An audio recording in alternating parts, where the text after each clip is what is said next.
do the write-ups on the blog. So today we're going to be talking about, like I mentioned, managing money, budget, and expenses.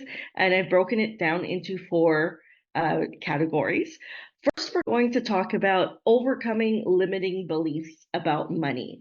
And no matter what your situation is, whether you're someone who's really paycheck to paycheck, whether you're someone you just can't get out of debt, or you feel you make good money, but you just don't know where your money is going.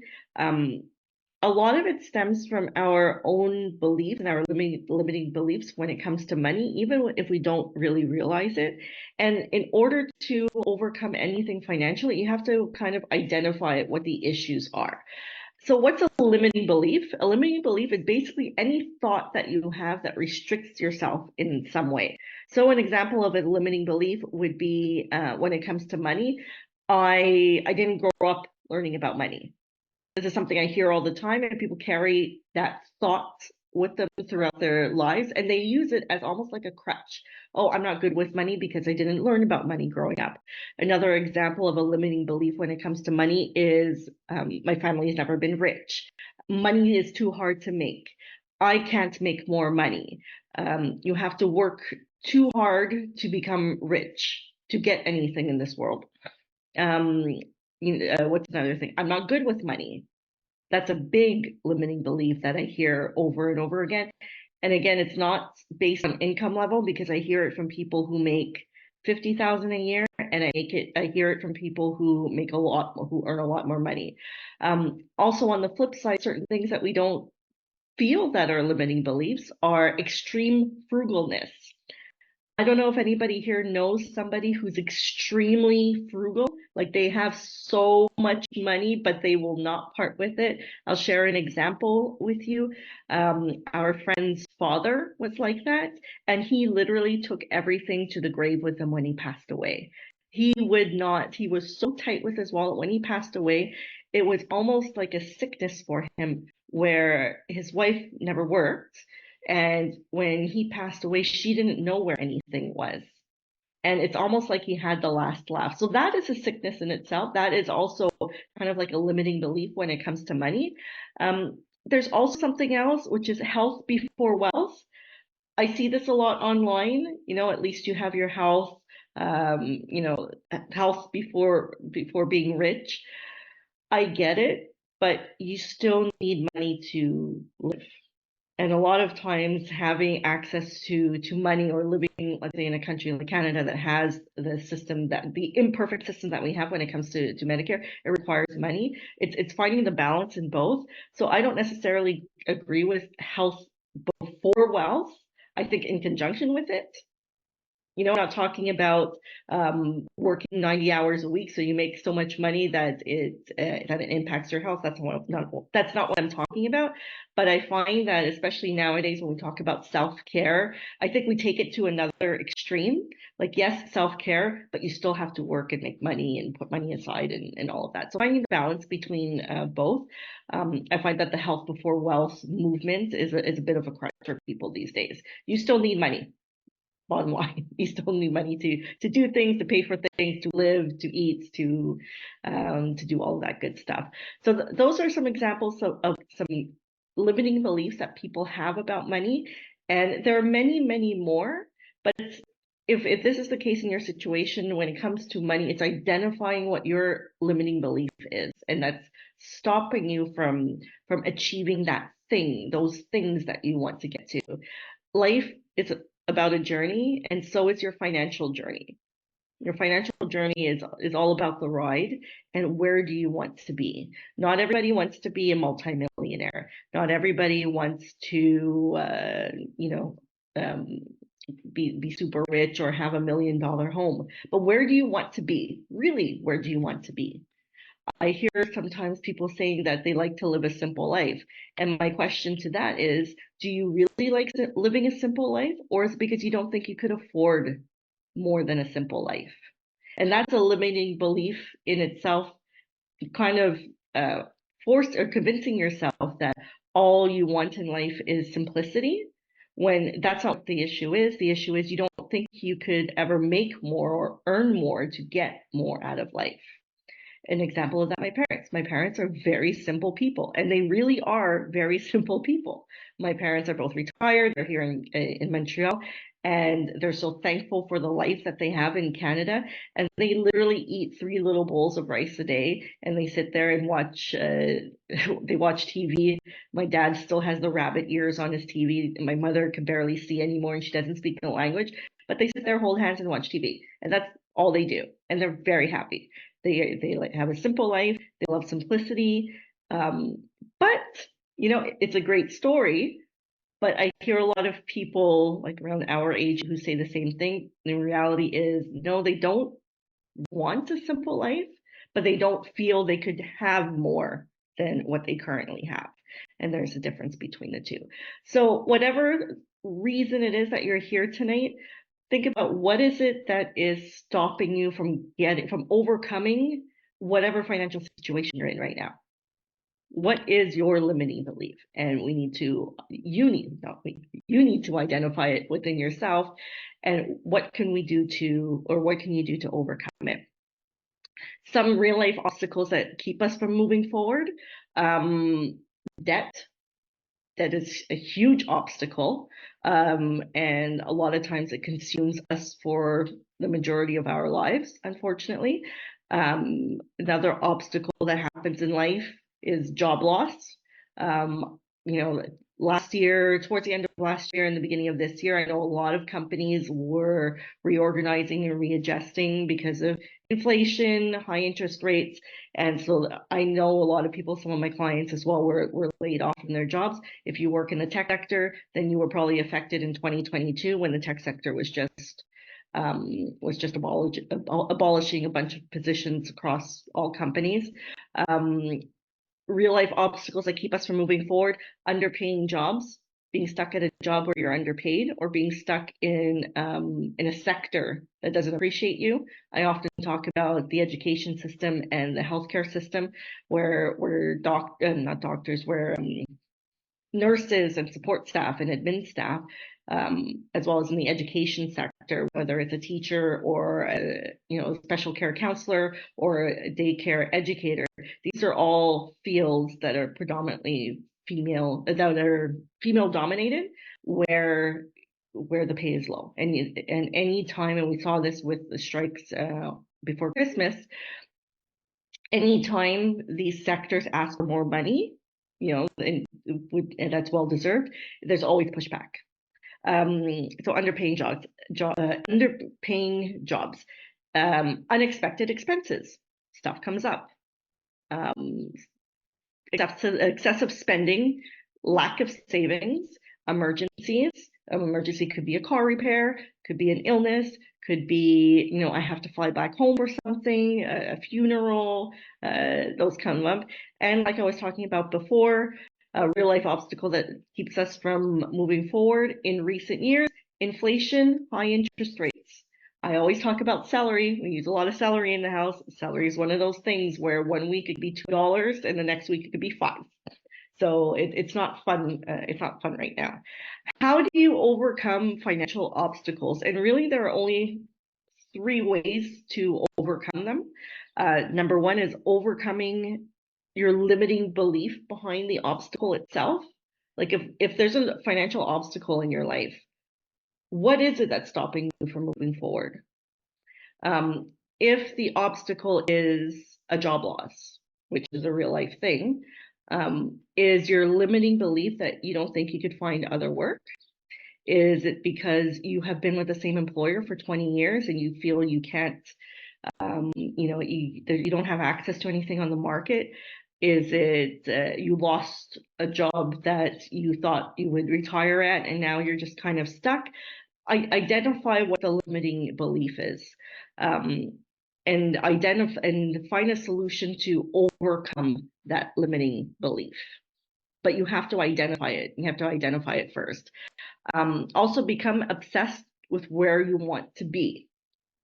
So oftentimes when it comes to limiting beliefs, and why I'm spending a lot of time talking about it, is because those beliefs keep us stuck.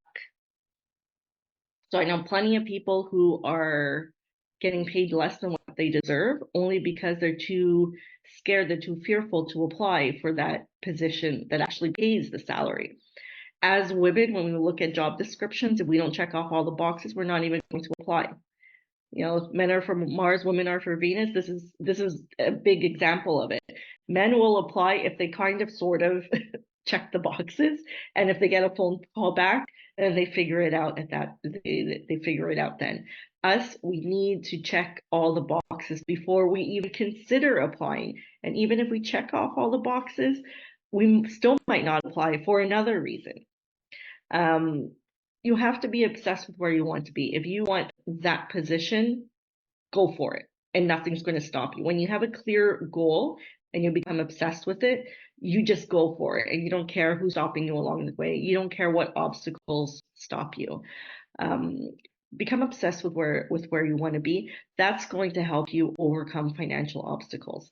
I know that the last couple of years have been difficult for everybody because the whole world has gone through high inflation and high interest rates. But like I always say, tough times could happen at any time for anybody.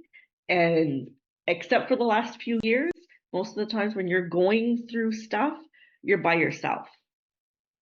So when I hear people using the excuse that, you know, there's high inflation and high interest rates right now, this is a part of life. And financial obstacles always pop up. Just a lot of times you're going through it by yourself. This just happens to be one of those situations where the whole world is kind of going through it, so there's more sympathy. But if you lost your job back in July 2018, nobody would have really cared, because that's one of life's obstacles. That's one of those life experiences that happen when nobody is watching. If you were to lose your job now, there's a little bit more sympathy because of because of high interest rates, because of inflation. People have paid bills, the price of gas. More people are going to be there for you to lean on versus another period of time when things are going well, where the economy is going well.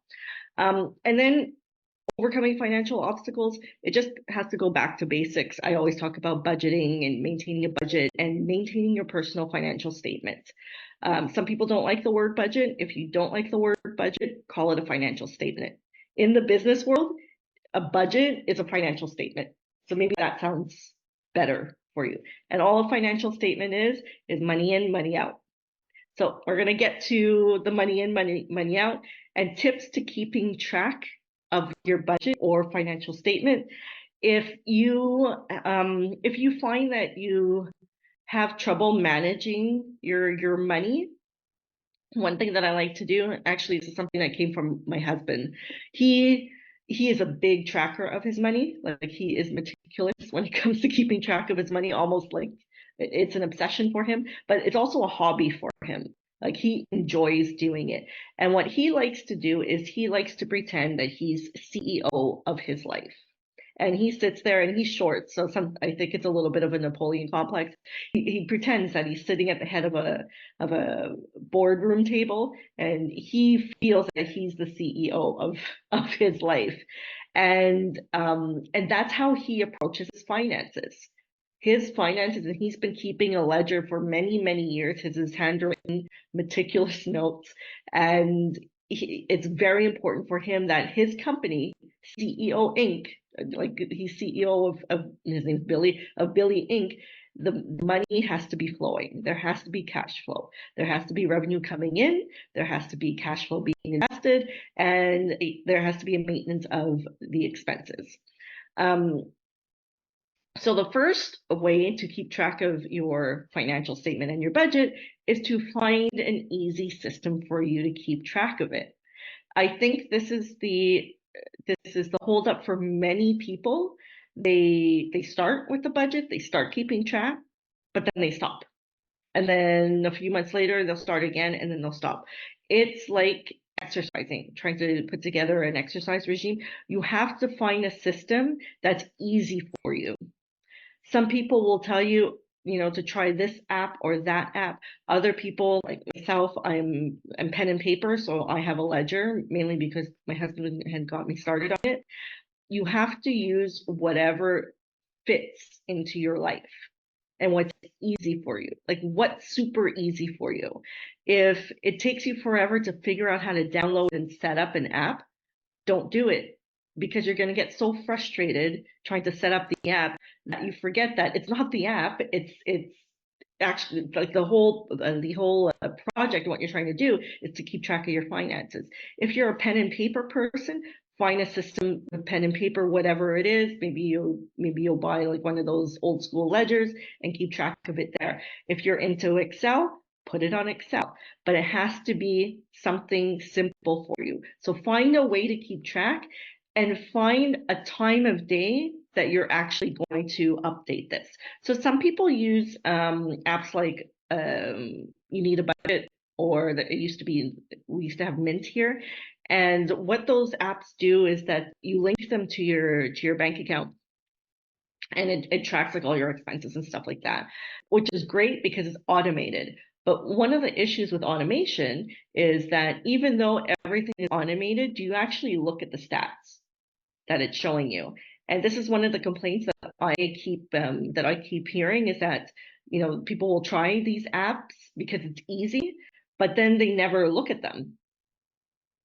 So it goes back to what's an easy system for you to be able to track and actually read the details and analysis of your stats. So that's number one. Find an easy system. Afterwards, when we stop the recording, we could share some of the systems that we use. But if something works for Lyra or Shan or Dahlia, it might not necessarily work for me. So you have to find something that works. And if you start something and if you start something and then you stop, right? You stop for a week. This happens all the time. The minute you remember, restart. Restart again. Don't wait until the next month. Restart the day or the morning after that you remember to do it. You're trying to create a habit. Number two, break down your expenses into no more than 8 categories. Another thing us women like to do is we like to really nitpick every penny. What you're trying to do when it comes to a financial statement, like you're not applying for a loan, like you're not applying for a business loan where everything has to be to the T. You're just trying to get a sense of where your money is going. Most of us know where our money's coming from because most of us are employees. For those of us who are in business, we should have a grasp of where our money's coming, how our money's coming in. So for the most part, we know where our money's coming from and when and how much. The problem that we have is the money out. So the money out is try to break down your expenses into no more than 8 categories. Why 8? Because we don't need 15 categories of expenses. It's really not that important. Simplicity is the best. So I'll share with you my 8 categories.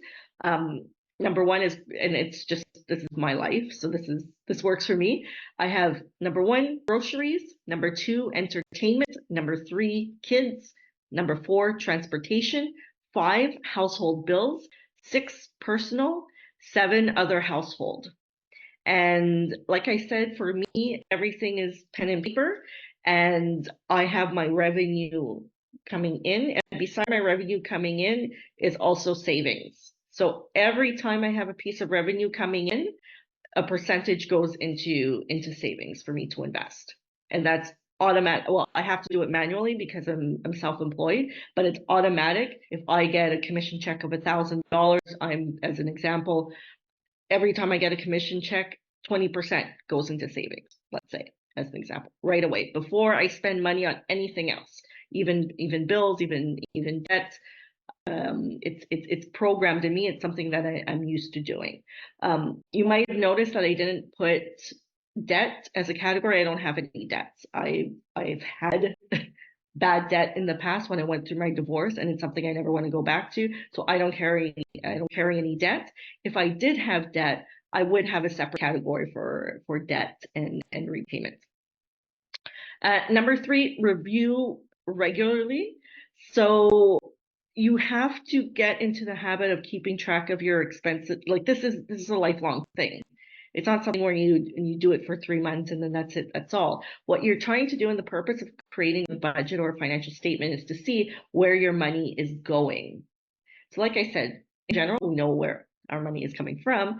We just don't know where it's going. And we know it's going because we don't have it anymore and we feel it, but where is it going and how much? I've shared this story before. 2021 was the year that I really, like, my business flew through the roof. Before then, I was doing fine. And 2021 was also the year, and I always keep track of my expenses. And what I like to do is I wait until the end of the year to add everything up. So end of November, that's when I start preparing my year end for my personal finances.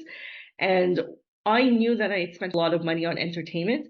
I didn't know how much I spent until the end of November 2021, and I saw the number, and I was so embarrassed by the number.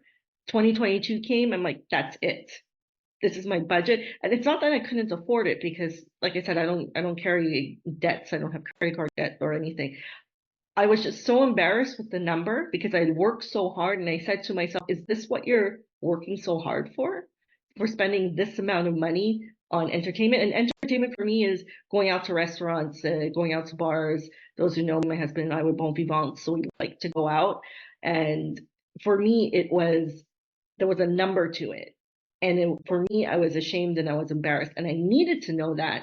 If I didn't have that number, I wouldn't have changed. If I didn't keep track, I probably would still be doing it and saying to myself, oh man, where does my money go? Well, it goes to going to restaurants, but how much? Once you put a number to it, it becomes tangible. That's where you're going to make those choices, because it hits you. You'll say to yourself, oh man, as an example, I spent $10,000 on Uber Eats, as an example. And you'll say to yourself, is that why I work so hard so I could order Uber Eats? That's a heck of a lot of money. And you'll decide yourself that this is not how you want to spend your hard-earned money. That's why it's important to keep track of your budget and maintain a budget or maintain a financial statement. Not so much for the revenue, but for the expenses, because that's usually where people go wrong. So review regularly. For from person to person, it might differ. Some people will review at the end of the month, but it has to go through time, because during the course of a year, there are ups and downs in the year. Normally, people spend less January, February. They spend more in the summer. They spend a lot in December. So what you want to do is at least keep track of, at least see over the course of the year how much you're spending on certain expenses, and then gauge. You'll see for yourself with the numbers. I spent 25% of my budget of my income on this year. Is that how I want to go into next year? Yes, no, maybe. Sometimes there's no room to move and you can't, like, to wiggle around. There's nothing you could do about that. But for other things, you might be able to make adjustments. As an example, with household bills, I know a lot of people who pay a ton of money for cable. Cable is really expensive. What's the alternative to that? Get a streaming box. Some people pay $120 a month for Videotron. We pay $120 a year for our streaming box. That's a huge savings, as an example. So make sure you review regularly, and that's where you can make adjustments.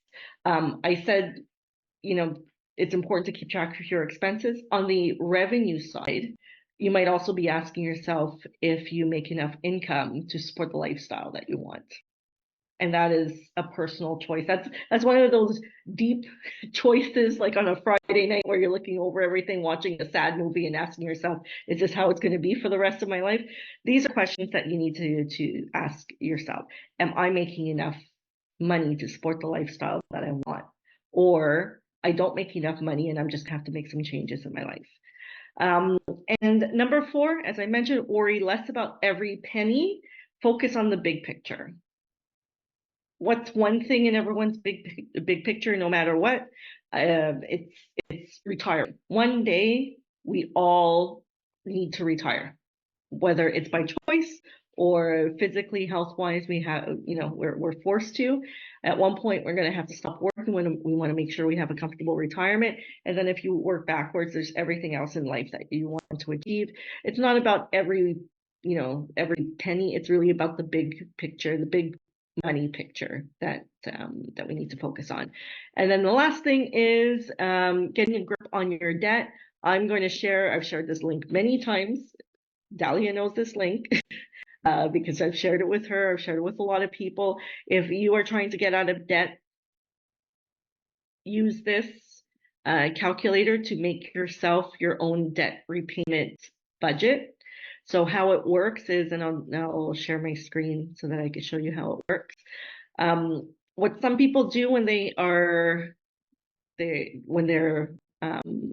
surrounded by debt, like they're just completely engulfed in it, what they do is anytime they get a little bit of extra money, they'll put a little bit more on the credit card, but there's no real plan to it. The problem with that is you still don't know how long it's going to take for you to pay off your credit card.